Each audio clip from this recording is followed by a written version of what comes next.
देवियों, भाइयों, हमारा जो प्रचार कार्य चलता है, गाड़ियों में हम भेजते हैं, संगीत का सामान भेजते हैं, वक्ताओं को भेजते हैं और दूसरों को लोगों को भेजते हैं। और जहाँ तक हमारी पहुँच है वहाँ तक खासतौर से हिंदी भाषी प्रांतों में, और जो हिंदी भाषी प्रांत नहीं है वहाँ भी पहुँचाने की हम कोशिश करते हैं।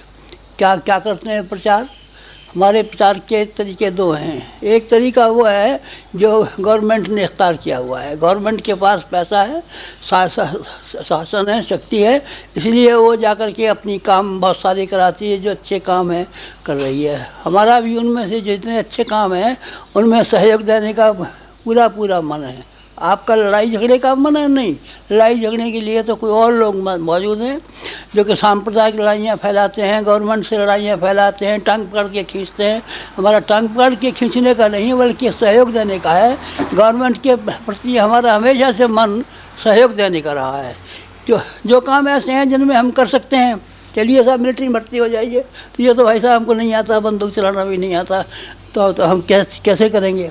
लेकिन विचारों को समाधान करना ये अध्यात्म का काम है, और भौतिक जीवन को, सांसारिक व्यवस्था को संभालना गवर्नमेंट का काम है, और विचारों को और लोगों के मनों को ठीक करना ये अध्यात्म का और धर्म का काम है। हमने धर्म के मामले में दखल दिया है।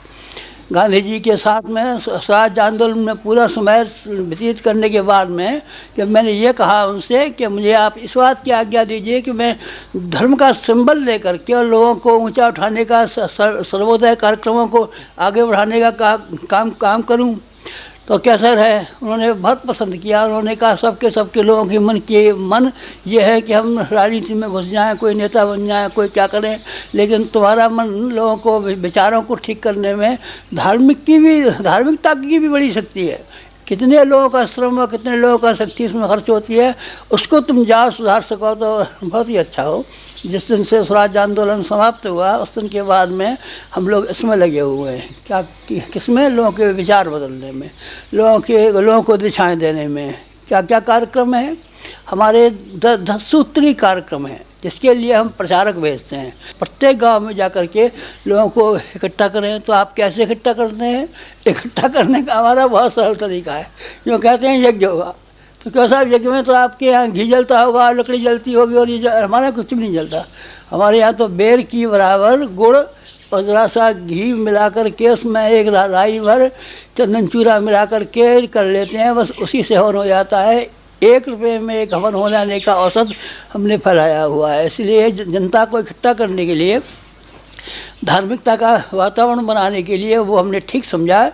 पंडित बुलाए जाते हैं? नहीं, पंडित कोई नहीं बुलाए जाते। हम ही सब लोग मिल करके के श्लोक बोल देते हैं, मंत्र बोल देते हैं, पढ़ लेते हैं, लोग आपस में बैठ जाते हैं और यज्ञ के समय पर संकल्प कराते हैं। बस मुख्य बात यज्ञ की ये है कि आप ये काम करेंगे कि नहीं करेंगे, ये काम छोड़ेंगे कि नहीं छोड़ेंगे। इसलिए वो अग्नि को साक्षी दे करके कि संकल्प कराने पर को ध्यान बना रहे कि हमको सारे जीवन भर ये काम करने हैं, इसलिए ख़ास तौर से यज्ञ की बात रखी है। लेकिन 10 सूत्री कार्यक्रम इस तरह के हैं कि जिसमें गवर्नमेंट को कोई खर्चा भी नहीं लगाना पड़ा है, कोई अफसर भी रखने नहीं पड़े, लेकिन लोगों को विचार देने से वो काम हो सकते हैं।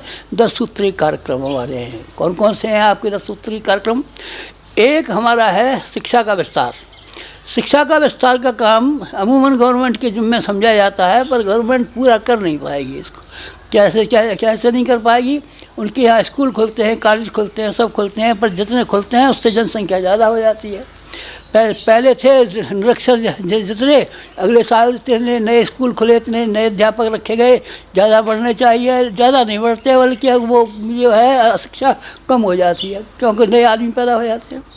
इसीलिए हमने ये निश्चय किया है कि गांव-गांव में हम प्रौढ़ शिक्षा का प्रचार करेंगे। गांव-गांव के लोगों से ये प्रतिज्ञा यज्ञ पे कराएंगे कि हम समय देंगे और समय दान दे करके बाकी गांव के लोगों को पढ़ाने का प्रयत्न करेंगे। प्रौढ़ शिक्षा की हमने जिम्मेदारी ली है, बाल संस्कार शाला की हमने जिम्मेदारी ली है, महिला शिक्षा की हमने जिम्मेदारी ली है। बाल संस्कार शाला क्या? बाल संस्कार शाला एक और हमारा कार्यक्रम है। वो कार्यक्रम ये है कि बच्चे जो स्कूलों में जाया करते हैं उनकी पढ़ाई में कमी रह जाती है, उस पढ़ाई को पूरा कराएं। जिस तरीके से कि ट्यूशन दे करके बच्चे पढ़ते हैं, उसी तरीके से लगभग हम लोगों को पढ़ाएं बिना मूल्य। बिना कुछ लिए, और साथ साथ में उनको नैतिक शिक्षाएँ, सामाजिक शिक्षाएँ, शिष्टाचार, नागरिकता वगैरह वगैरह सिखाते चलें, तो ये बच्चों का भी शिक्षण का क्रम चलता है, मर्दों का भी शिक्षण चलता है, बिना पढ़ों का भी शिक्षण चलता है, शिक्षितों का भी शिक्षण चलता है। जहाँ कहीं भी हम जाते हैं वहाँ कोई न कोई शिक्षा योजना हम जरूर बनाते हैं। पहला कार्यक्रम हमारा शिक्षा का है। नंबर 2 कार्यक्रम आपका क्या है? दूसरा कार्यक्रम हमारा वृक्षारोपण है। वृक्षारोपण देश में वृक्ष कम हो गए हैं, लेकिन वृक्षों के लिए अभी जगह इतनी है कि जिसको लगाए जाए। खेत की मेड़ के ऊपर यूकलिप्टस के पेड़ लगाए जा सकते हैं, जो कागज़ में काम आ सकते हैं, बिक्री हो सकती है, जलावन के भी काम आ सकते हैं, और बहुत जल्दी बड़े हो जाते हैं, बहुत जल्दी काम आ जा सकते हैं। इसके लिए सब पीपल का पेड़ लगाने में और आम का पेड़ लगाने में जगह घिरेगी, हमारा खेती नुकसान हो जाएगी, तो हम कैसे पेड़ लगाएंगे? नहीं लगाएंगे। तो इस तरह के पेड़ जो कि जलावन के काम आ सकते हैं या किसी और काम आ सकते हैं, उस तरह के पेड़ लगवाना हमारा काम है। इस तरह के पेड़ लगवाना हमारा काम है। घरों में साग वाटिकाएँ, साग आजकल कितने महंगे हैं, कुपोषण की वजह से साग न मिलना है, तो उसके लिए गांव-गांव में घर घर जा कर के हम लोगों के यहाँ पौध बिना कीमत के वितरण करते हैं, और ये कहते हैं आप साग वाटिका लगाइए, डिब्बे में रख लीजिए, टोकरी में बना लीजिए, गमले में बना लीजिए, आपके आंगन में जगह है तो वहाँ बना लीजिए, छप्पर पे बेलें चढ़ा दीजिए, छत पर रख लीजिए। ये हमारा वृक्षारोपण वाला दूसरा कार्यक्रम है। हमारे तीसरे कार्यक्रम में गांव की व्यायामशालाएँ स्थापित करना हमारा काम है, जिससे कि शरीर बल बढ़े और मनोबल बढ़े। मनोबल भी बढ़ेगा उसका, शरीर बल भी बढ़ेगा। गुंडे और बदमाश इसलिए ज़्यादा हावी होते हैं कि उनको ये मालूम पड़ता है कमज़ोर आदमी है, बहादुर आदमी नहीं है। बहादुरी सिखाना वास्तव में हमारा उद्देश्य है। बहादुरी सिखाने के लिए लोगों को व्यायाम करना सिखाना, लाठी चलाना सिखाना। इसीलिए व्यायामशालाएँ, स्वास्थ्य का संरक्षण, स्वास्थ्य में क्या क्या खराबी हो जाती है, शरीर का विज्ञान क्या किस तरह का है, फर्स्ट एड क्या क्या क्या होती है, रोगियों का, बीमारों का परिचर्या कैसे की जाती है, और सफाई कैसे रखी जाती है, ये सब बातें उसी में हमारे स्वास्थ्य कार्यक्रम में शुमार हो जाती हैं। तो स्वास्थ्य कार्यक्रम को हम तीसरा वाला काम मानते हैं। चौथा काम हमारा ये है कि खर्चीली शादियां हमें दरिद्र, बीमार और गरीब बनाती हैं। शादियां हिंदुस्तान में एक ऐसी बीमारी है, आपने कितनी बीमारियों का नाम सुना होगा। एक का नाम टीबी है, एक का नाम बुखार है, एक का नाम मलेरिया है, पर एक बीमारी ऐसी है गरीबी का मुख्य कारण है। कोई भी ब्याह शादी हो, छोटा हो बड़ा हो, 2,000, 5,000, 10,000 रुपया खर्च करने पड़ते हैं। अगर उतना रुपया खर्च न किया जाए, उसके बदले का एक पंप पानी का लगा दिया जाए, उसके बदले का कुछ और दुकान कर ली जाए, कुछ और काम किया जाए, तो घरों की माली हालत सुधारेगी कि नहीं सुधारेगी। इसलिए माली हालत सुधारने के लिए, गरीबी को दूर करने के लिए हम ट्यूबवेल तो लगा नहीं सकते, पर हम ये ज़रूर कर सकते हैं कि खर्चीली शादियों को समाप्त किया जाए। लोग ऐसी शादियां करें जिसमें कोई एक पैसा भी खर्च न होता हो। हमारे यहाँ भी, यहाँ शांतकुंज में भी लोग आते हैं, हर साल सैकड़ों शादियाँ होती हैं जिसमें किसी को न एक पैसा देना पड़ता है न लेना पड़ता है।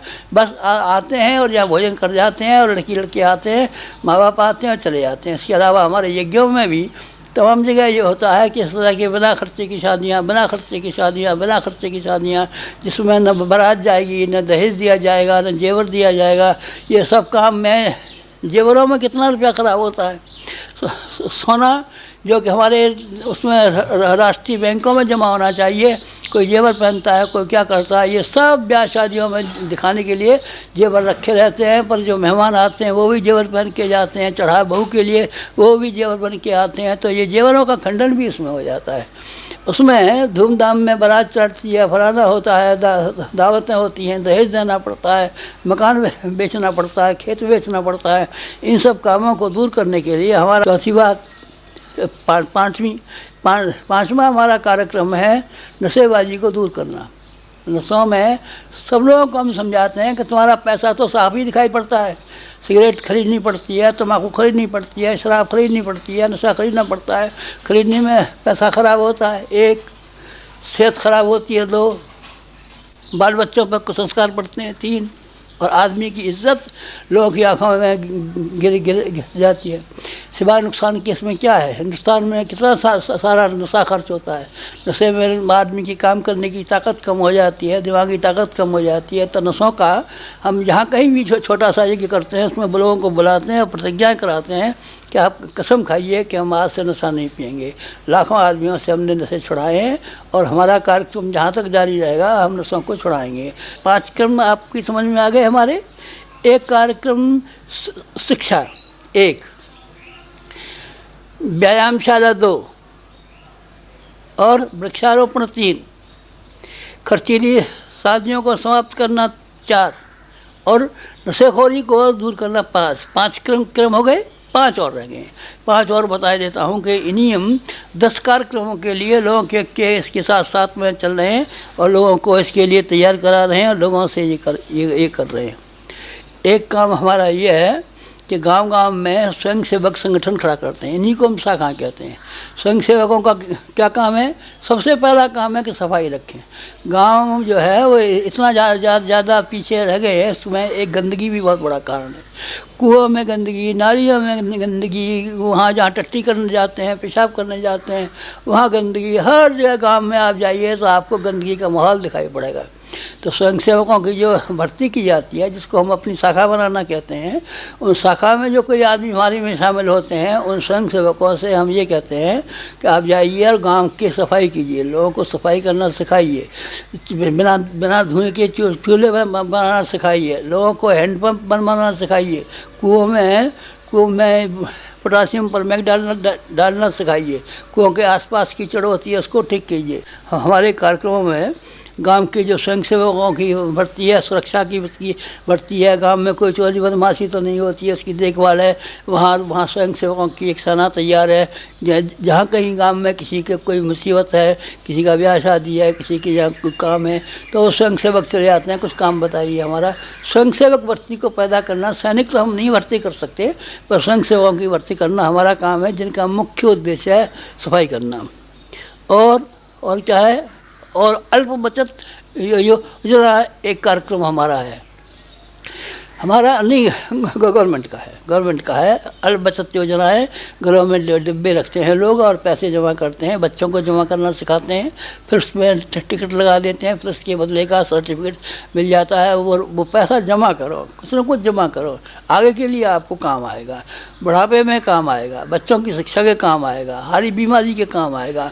और सबसे बड़ी ये है कि जमा की हुई पूंजी अगर बैंक में तुमने रखी हुई है, घर में ज़मीन में गाड़ दिया तो अलग, लेकिन अगर आपने बैंक में जमा की हुई है तो बैंक का रुपया फिर और काम आता है, उद्योगों की वृद्धि में आता है, इस काम में आता है। इसलिए अल्प बचत योजना के बारे में हम पूरा ध्यान देते हैं। 9वां कार्यक्रम परिवार नियोजन। धार्मिक संस्था में केवल हिंदुस्तान में एक है हम, जो बराबर ये कहते हैं कि आप बच्चे पैदा करना बंद कीजिए, कसम लीजिए, 2 बच्चे हो गए बहुत हैं, नहीं हुआ तो उससे भी अच्छे।